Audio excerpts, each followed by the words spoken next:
എല്ലാവർക്കും നമസ്കാരം. ആകാശഗംഗ എന്ന നമ്മുടെ യൂട്യൂബ് ചാനലിലേക്ക് എല്ലാവർക്കും സ്വാഗതം. ഇന്ന് ഞാനിവിടെ പറയുന്ന വിഷയം അഗ്നിമാരുത യോഗത്തെ പറ്റിയാണ്. ആഗ്നേയഗ്രഹമായ ചൊവ്വ വായുതത്വ പ്രധാനമായ ശനി നിൽക്കുന്ന കുംഭൻ രാശിയിലേക്ക് മാർച്ച് 15 വെള്ളിയാഴ്ച എത്തുകയാണ്. ഇങ്ങനെ അഗ്നിയും മാരുതനും യോഗം ചെയ്യുന്നതിനെയാണ് അഗ്നിമാരുത യോഗം എന്ന് പറയുന്നത്. വെള്ളിയാഴ്ച വൈകിട്ട് 5:28 ചൊവ്വ ശനിയുടെ ക്ഷേത്രമായ കുംഭത്തിലേക്ക് എത്തുക. 2024 ഏപ്രിൽ 23 രാവിലെ 8:12 വരെ ചൊവ്വ ഈ രാശിയിൽ തുടരുന്നതാണ്. ചൊവ്വ കുംഭത്തിൽ നിൽക്കുന്ന ഈ 40 ദിവസമാണ് അഗ്നിമാരുത യോഗം മൂലമുള്ള ദോഷഫലങ്ങൾ അനുഭവപ്പെടുക. ചൊവ്വയും ശനിയും ഒരേ രാശിയിൽ നിൽക്കുമ്പോഴോ അല്ലെങ്കിൽ പരസ്പരം നോക്കുമ്പോഴോ ആണ് അഗ്നിമാരുത യോഗം സംഭവിക്കുക. വിഷവാതകങ്ങളൊക്കെ നിറഞ്ഞ അന്തരീക്ഷമുള്ള ശനിയെ ജ്യോതിഷത്തിൽ വായുതത്വ പ്രതീകമായിട്ടാണ് കണക്കാക്കപ്പെടുന്നത്. അതുപോലെ തീജ്വാല പോലെ ചുവന്ന് കാണുന്നതിനാലാണ് ചൊവ്വയെ ആഗ്നേയ ഗ്രഹമായി കരുതുന്നത്. തീയുള്ള സ്ഥലത്ത് കാറ്റടിച്ചാലുള്ള അവസ്ഥയാണ് അഗ്നിമാരുത യോഗത്തിൽ ഉണ്ടാകുന്നത്. വേനലിനൊക്കെ കാഠിന്യം കൂടുകയും അഗ്നിബാധകൾ മൂലമുള്ള അപകടങ്ങളൊക്കെ വർദ്ധിക്കുകയും ചെയ്യുന്നതാണ്. അതുകൂടാതെ അഗ്നിപർവ്വത സ്ഫോടനം പോലുള്ള പ്രകൃതി ദുരന്തങ്ങൾ, അതുപോലെ വനമേഖലകൾക്കൊക്കെ തീ പിടിക്കുക, അതുപോലെയൊക്കെയുള്ള പ്രകൃതി ദുരന്തങ്ങൾക്കും ഒക്കെ ഇത് കാരണമായേക്കാം. അതുപോലെ യുദ്ധക്കെടുതികൾ, രാജ്യങ്ങളും രാഷ്ട്ര തലവന്മാരും തമ്മിലൊക്കെയുള്ള സംഘർഷം രൂക്ഷമാകുക, അധികാരികളൊക്കെ സ്ഥാനഭ്രഷ്ടരാകുക, അതുപോലെ ജലവാഹനങ്ങൾക്കും ആകാശവാഹനങ്ങൾക്കും ഉൾപ്പെടെ അപകടമൊക്കെ വർദ്ധിക്കുക ഒക്കെ ഈ ദോഷത്തിൽ സംഭവിക്കാവുന്നതാണ്. വ്യക്തികളുടെ കാര്യത്തിലേക്ക് വന്നാൽ വ്യക്തികൾക്കൊക്കെ അമിതമായി ദേഷ്യമുണ്ടാകുക, അതുപോലെ നിരാശയൊക്കെ വർദ്ധിക്കുക, അതുപോലെ കുടുംബ കലഹമൊക്കെ വർദ്ധിക്കുക, ആത്മഹത്യാ പ്രേരണയൊക്കെ ഉണ്ടാകുക ഒക്കെ സംഭവിക്കാവുന്നതാണ്. എന്നാൽ ഇത്തവണ അഗ്നിമാരുത യോഗം വരുന്നത് ശനി ക്ഷേത്രമായ കുംഭത്തിൽ ആയതിനാൽ ദോഷത്തിന് കാഠിന്യം അല്പം കുറഞ്ഞിരിക്കുന്നതാണ്. ശനിയുടെ സ്വക്ഷേത്രത്തിലും, അതായത് മകരത്തിലും കുംഭത്തിലും, ഉച്ചക്ഷേത്രമായ തുലാത്തിലും, ചൊവ്വയുടെ ഉച്ചക്ഷേത്രമായ മകരത്തിലും, ചൊവ്വയുടെ സ്വക്ഷേത്രമായ വൃശ്ചികത്തിലും മേടത്തിലുമാണ് ഈ യോഗം വരുന്നതെങ്കിൽ കാഠിന്യം കുറയും. എന്നാൽ ദോഷഫലം ഇല്ലാതാകുന്നില്ല, കാഠിന്യം അല്പം കുറയും എന്ന് മാത്രം. ഏഴര ശനി, കണ്ടകശനി, അഷ്ടമശനി എന്നിവ ഉള്ളവർക്കും ശനിദിശയിൽ ചൊവ്വയുടെ അപഹാരവും ചൊവ്വാദിശയിൽ ശനിയുടെ അപഹാരം ഒക്കെ ഉള്ളവർക്കും ഈ 40 ദിവസം താരതമ്യേന കഠിനപ്രദം ആയിരിക്കുന്നതാണ്. ഇപ്പോൾ ഏഴര ശനി നടക്കുന്നത് മകരക്കൂറുകാർക്ക് ഏഴര ശനിയാണ്, അതുപോലെ കുംഭക്കൂറുകാർക്ക് ഏഴര ശനിയാണ്, മീനക്കൂറുകാർക്ക് ഏഴര ശനിയാണ്. കണ്ടകശനി നടക്കുന്നത് ഇടവക്കൂറുകാർക്ക് കണ്ടകശനി, ചിങ്ങക്കൂറുകാർക്ക് കണ്ടകശനിയാണ്, അതുപോലെ വൃശ്ചികക്കൂറുകാർക്കും കണ്ടകശനിയാണ്. അഷ്ടമശനി നടക്കുന്നത് കർക്കിടക കൂറുകാർക്കാണ്. അപ്പോൾ ഈ കൂറുകാർക്കൊക്കെ താരതമ്യേന ദോഷം അല്പം കൂടുതലായിരിക്കും. ജാതകത്തിലൊക്കെ നല്ല സ്ഥാനത്ത് ശനിയും ചൊവ്വയും ഒക്കെ നിൽക്കുന്നതാണെങ്കിൽ കാഠിന്യം വളരെയേറെ കുറഞ്ഞിരിക്കും. ദോഷസ്ഥാനത്താണെങ്കിൽ ദോഷങ്ങളൊക്കെ അല്പം കാഠിന്യം കൂടുതലായിരിക്കും എന്നുള്ള കാര്യവും ശ്രദ്ധിക്കേണ്ടതാണ്. ഇനി ഈ അഗ്നിമാരുത യോഗം 2024 മാർച്ച് 15 മുതൽ ഏപ്രിൽ 23 വരെയുള്ള കാലഘട്ടത്തിൽ ഈ അഗ്നിമാരുത യോഗം മൂലം ഓരോ രാശിക്കാർക്കും എന്തൊക്കെ പൊതുഫലങ്ങളാണ് ഉണ്ടാകുന്നത് എന്ന് നോക്കാം. ആദ്യത്തെ മേടൻ രാശി, അശ്വതി ഭരണി കാർത്തികയുടെ ആദ്യത്തെ കാൽഭാഗം വരുന്ന മേടം രാശിക്കാർക്ക് ഗുണഫലങ്ങളായിരിക്കും കൂടുതൽ ഉണ്ടാകുക. സർക്കാർ ജോലിയിലും ഒക്കെ ഉള്ളവർക്ക് ഉന്നത സ്ഥാനങ്ങളിലേക്ക് ഉയർച്ചയൊക്കെ ലഭിക്കാൻ സാധ്യതയുണ്ട്. അതുപോലെ പുതിയതായിട്ട് ഭൂമിയോ വീടോ ഒക്കെ വാങ്ങാൻ ആഗ്രഹിക്കുന്നവർക്കൊക്കെ ഈ സമയം അനുകൂലമായ സമയമാണ്. ഈ സന്താന ഭാഗ്യമൊക്കെ പ്രതീക്ഷിച്ചിരിക്കുന്നവർക്ക് സന്താന ഭാഗ്യമൊക്കെ ലഭിക്കുന്നതാണ്. അതുപോലെ ധനലാഭം ഉണ്ടാകും പലവിധ മാർഗത്തിലൂടെ. അതുപോലെ കീർത്തിയൊക്കെ ഉണ്ടാകുന്നതാണ്. കീർത്തിയൊക്കെ ഈ സമയത്ത് വർദ്ധിക്കുന്നതാണ്. ഭാര്യാഭർത്താക്കന്മാർ തമ്മിൽ ഐക്യമൊക്കെ ഉണ്ടാകുന്നതാണ്. എന്നാൽ ഈ എന്തെങ്കിലും തരത്തിലുള്ള മറ്റു ബന്ധങ്ങൾ, അവിഹിത ബന്ധങ്ങളൊക്കെ ഉള്ളവരെ സംബന്ധിച്ചിടത്തോളം അവരുടെയൊക്കെ അവസ്ഥ വളരെ ഭീകരമായിരിക്കും. അവർക്ക് ഭീകരമായ തിരിച്ചടികൾ, അതുപോലെ സമൂഹത്തിൽ നിന്നുള്ള പ്രതികരണങ്ങളും ഒക്കെ അല്പം ഭീകരമാകുന്നതാണ്. അപ്പം അതായത് നേരായ മാർഗത്തിലൂടെ സഞ്ചരിക്കുന്നവർക്ക് യാതൊരു പ്രശ്നവും ഉണ്ടാകുന്നതല്ല. അടുത്തത് ഇടവൻ രാശി. കാർത്തികയുടെ അവസാനത്തെ മുക്കാൽ ഭാഗം, രോഹിണി മകയിരത്തിൻ്റെ ആദ്യത്തെ പകുതി ഭാഗം വരുന്ന ഇടവൻ രാശിക്കാർക്ക് ഈ കാലഘട്ടത്തിൽ സമ്മിശ്ര ഫലങ്ങളൊക്കെ നൽകുന്നതാണ്. ബന്ധുജനങ്ങളുമായും സുഹൃത്തുക്കളുമായും ഒക്കെ അഭിപ്രായ വ്യത്യാസങ്ങളും ചിലപ്പോൾ ചെറിയ കലഹങ്ങളും ഒക്കെ ഉണ്ടാകാവുന്നതാണ്. എന്നാൽ വിദേശ ജോലിയൊക്കെ ആഗ്രഹിക്കുന്നവർക്ക് ഈ അനുകൂല സമയമാണ് ഈ സമയം. പുതിയ അവസരങ്ങളൊക്കെ തുറന്നു വരുന്നതിനൊക്കെയുള്ള സാധ്യതകളുണ്ട്. അതുപോലെ സാമ്പത്തിക സ്ഥിതിയിലും അല്പം പുരോഗതിയൊക്കെ ഉണ്ടാകുന്നതാണ്. എന്നാൽ ജോലി സ്ഥലത്തൊക്കെ അല്പം ശ്രദ്ധിക്കേണ്ടതാണ്. കൂടെ ജോലി ചെയ്യുന്നവരെയും ഒക്കെ അല്പം ശ്രദ്ധിക്കണം. അതുപോലെ ശത്രുക്കളിൽ നിന്നുള്ള ഉപദ്രവങ്ങൾ ഉണ്ടാകാം. അതുപോലെ എന്തെങ്കിലും തരത്തിലുള്ള തസ്കര ഭയം ഒക്കെ ഉണ്ടാകാം. അതുപോലെ മാനഹാനി ഒക്കെ ഉണ്ടാകാനുള്ള സാധ്യത കാണുന്നുണ്ട്. കർമ്മ മേഖലയിലൊക്കെ ജാഗ്രത പാലിക്കേണ്ട സമയമാണിത്. ഇനി അടുത്തത് മിഥുനം രാശി. മകയിരത്തിൻ്റെ അവസാനത്തെ പകുതി ഭാഗം, തിരുവാതിര പുണർദത്തിൻ്റെ ആദ്യത്തെ മുക്കാൽ ഭാഗം വരുന്ന മിഥുനം രാശിക്കാർക്ക് കൂടുതൽ ദോഷഫലങ്ങളൊക്കെ ഈ അഗ്നിമാരുത യോഗം മൂലം ഉണ്ടാകുന്നതാണ്. ഉഷ്ണരോഗങ്ങളൊക്കെ വർദ്ധിക്കാം. അതുപോലെ ഉയരത്തിലൊക്കെ നിന്ന് ജോലി ചെയ്യുന്നവരാണെങ്കിൽ അല്പം ശ്രദ്ധിക്കണം, വീഴ്ചയൊക്കെ ഉണ്ടാകാവുന്നതാണ്. അതുപോലെ മുറിവൊക്കെ എന്തെങ്കിലും ആയുധങ്ങളൊക്കെ കൊണ്ട് മുറിവുകളൊക്കെ സംഭവിക്കാം. അതുപോലെ പണം, ആഭരണം എന്നിവയൊക്കെ നഷ്ടപ്പെടാനുള്ള സാധ്യതയും കാണുന്നുണ്ട്. അതുപോലെ പിതാവിന് അല്ലെങ്കിൽ പിതാവിൻ്റെ ബന്ധുക്കൾക്കോ ഒക്കെ ഈ സമയം അല്പം ബുദ്ധിമുട്ടുള്ള സമയമായിരിക്കും. വാഹനമൊക്കെ ഓടിക്കുമ്പോൾ അല്പം ശ്രദ്ധിക്കണം. അതുപോലെ അഗ്നി സംബന്ധമായി ഉള്ള ഉപകരണങ്ങളെ, വൈദ്യുതി സംബന്ധമായ ഉപകരണങ്ങളൊക്കെ പ്രവർത്തിക്കുമ്പോഴും അല്പം ശ്രദ്ധ ചെലുത്തണം. അതുപോലെ വളരെ പൊക്കമുള്ള സ്ഥലത്തേക്കൊക്കെ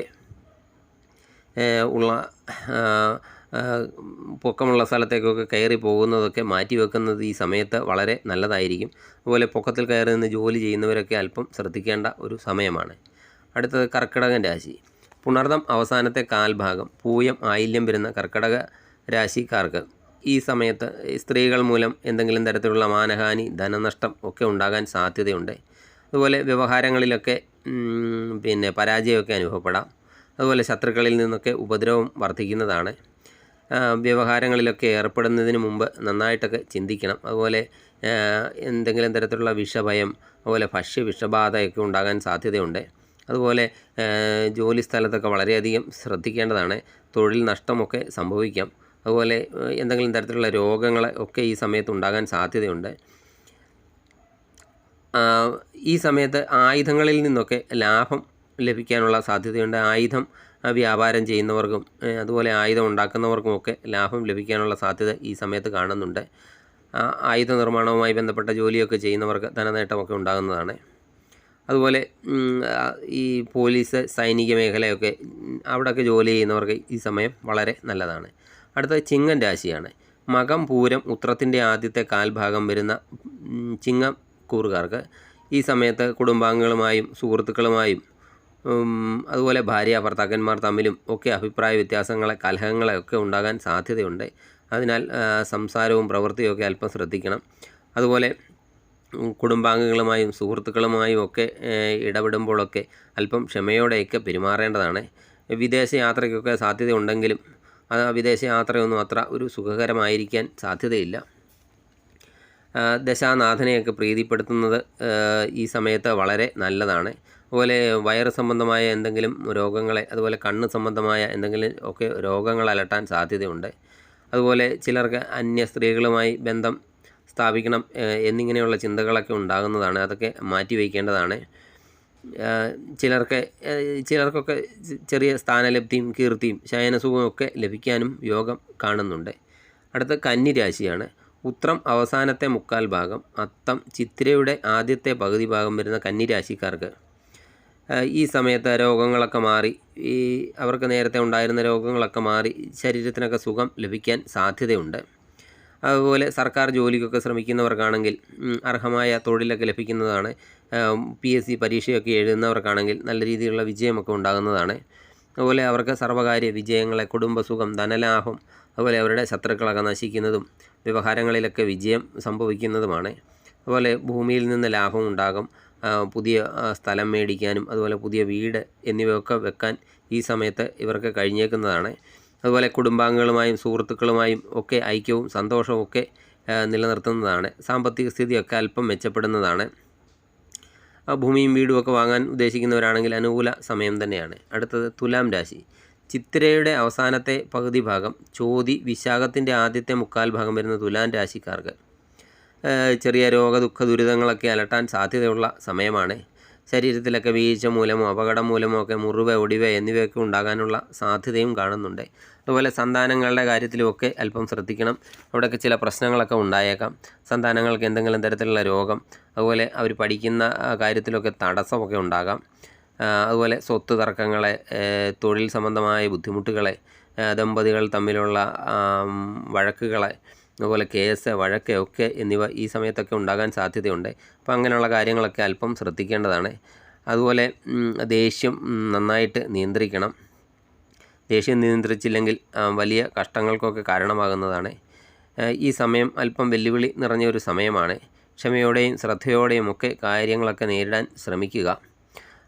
ദിവസവും ഇഷ്ടദേവതാ ഭജനമൊക്കെ നടത്തുന്നത് വളരെ നല്ലതായിരിക്കും. അടുത്ത വൃശ്ചികം രാശിയാണ്. വിശാഖത്തിൻ്റെ അവസാനത്തെ കാൽഭാഗം, അനിഴം, തൃക്കേട്ട വരുന്ന വൃശ്ചികം രാശിക്കാർക്ക് ഈ സമയത്തൊക്കെ ചില പ്രതിസന്ധികളൊക്കെ നേരിടേണ്ടതായി വന്നേക്കാം. അതുപോലെ ദമ്പതികൾ തമ്മിൽ ചെറിയ അഭിപ്രായ വ്യത്യാസങ്ങളും പിരിമുറുക്കങ്ങളും ഒക്കെ ഉണ്ടാകാൻ സാധ്യതയുണ്ട്. അതുപോലെ ചില ദമ്പതികൾക്കൊക്കെയാണെങ്കിൽ വിവാഹമോചനം വരെയൊക്കെ കാര്യങ്ങൾ എത്തിച്ചേരുന്ന അവസ്ഥയിലേക്കൊക്കെ വന്നേക്കാം. വയറ് സംബന്ധമായിട്ടുള്ള എന്തെങ്കിലുമൊക്കെ തരത്തിലുള്ള രോഗങ്ങൾ ഉണ്ടായേക്കാം. അതുപോലെ രക്ത സംബന്ധമായ എന്തെങ്കിലും തരത്തിലുള്ള രോഗങ്ങൾ ഒക്കെ ഈ സമയത്ത് ഉണ്ടാകാവുന്നതാണ്. അതുപോലെ ജോലി സ്ഥലത്തൊക്കെ ചില പ്രശ്നങ്ങളൊക്കെ സംഭവിക്കാനും ആ പ്രശ്നങ്ങളൊക്കെ ബുദ്ധിപൂർവ്വം കൈകാര്യം ചെയ്തില്ലെങ്കിൽ തൊഴിൽ വരെ നഷ്ടപ്പെടാനുള്ള അവസ്ഥയൊക്കെ ഉണ്ടാകുന്നതാണ്. ഈ കാര്യത്തിലൊക്കെ ജാഗ്രത പുലർത്തേണ്ടതാണ്. അതുപോലെ മാതാവിനും ഈ സമയത്ത് എന്തെങ്കിലും തരത്തിലുള്ള രോഗപ്രശ്നങ്ങളൊക്കെ നേരിടേണ്ടി വന്നേക്കാം. അതുപോലെ വളർത്ത മൃഗങ്ങൾ മൂലമൊക്കെ നഷ്ടം സംഭവിക്കാൻ സാധ്യതയുണ്ട്. ഇനി അടുത്തത് ധനുരാശിയാണ്.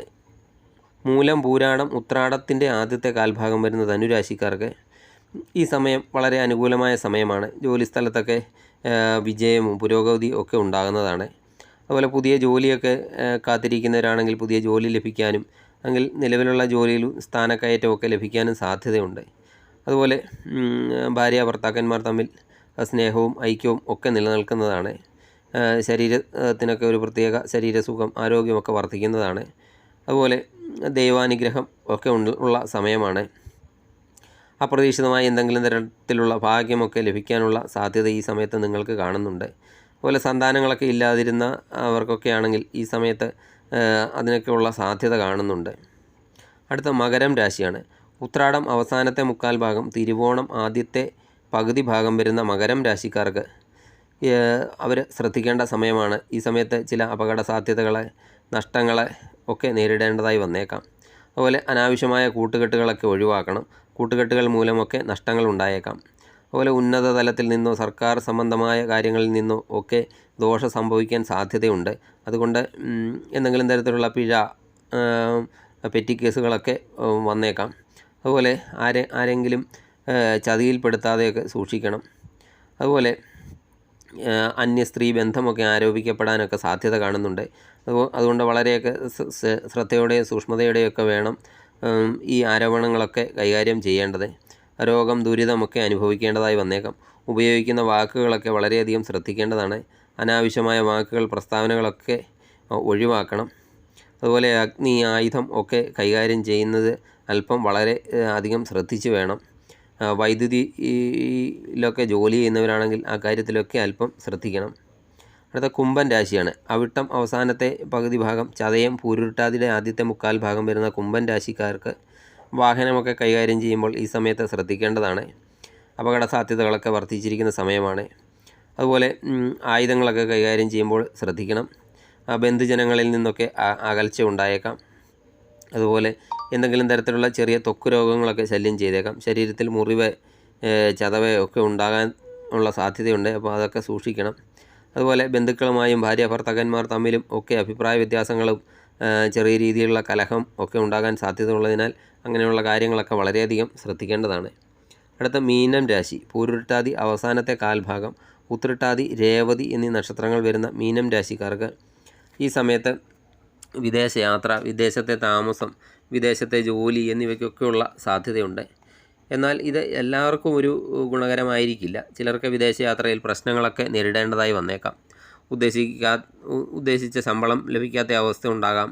അതുപോലെ ഇടനിലക്കാരുടെയൊക്കെ തെറ്റിദ്ധാരണ മൂലം ജോലിയിൽ മാറ്റം, ക്ലേശം ഒക്കെ ഉണ്ടാകാം. അതുപോലെ ജോലി സ്ഥലത്തൊക്കെ പ്രവർത്തനങ്ങളൊക്കെ മന്ദഗതിയിലാകാൻ സാധ്യതയുമുണ്ട്.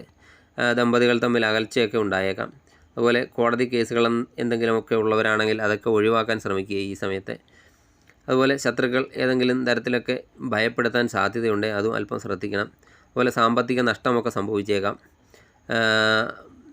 ഈ കാര്യങ്ങളൊക്കെ മീനം രാശിക്കാർ ശ്രദ്ധിക്കേണ്ടതാണ്. ഞാൻ ഇവിടെ ഈ പറഞ്ഞത് ഈ ചൊവ്വയുടെ ഈ മാറ്റം ശനി ക്ഷേത്രത്തിലോട്ട് നടക്കുന്നത് കൊണ്ടുണ്ടാകുന്ന പൊതുഫലമാണ്. ഇത് നല്ല ദശയൊക്കെ നടക്കുന്നവർക്കാണെങ്കിൽ ഈ രാശിമാറ്റം മൂലം ദോഷങ്ങളൊക്കെ കുറഞ്ഞിരിക്കുന്നതാണ്. അധികം ദോഷങ്ങളൊന്നും സംഭവിക്കുകയില്ല. എന്നാലും 27 നക്ഷത്രക്കാരും ഈ കാര്യങ്ങളൊക്കെ ശ്രദ്ധിക്കാൻ വേണ്ടിയാണ് ഇങ്ങനെയുള്ള കാര്യങ്ങളൊക്കെ പറയുന്നത്. നിങ്ങൾക്ക് ഈ വീഡിയോ ഇഷ്ടപ്പെട്ടാൽ ലൈക്ക് ചെയ്യുക. സബ്സ്ക്രൈബ് ചെയ്യാതെ കാണുന്നവരാണെങ്കിൽ ചാനൽ സബ്സ്ക്രൈബ് ചെയ്ത് കാണുക. മറ്റൊരു വീഡിയോയുമായി കാണുന്നതുവരെ എല്ലാവർക്കും നന്ദി, നമസ്കാരം.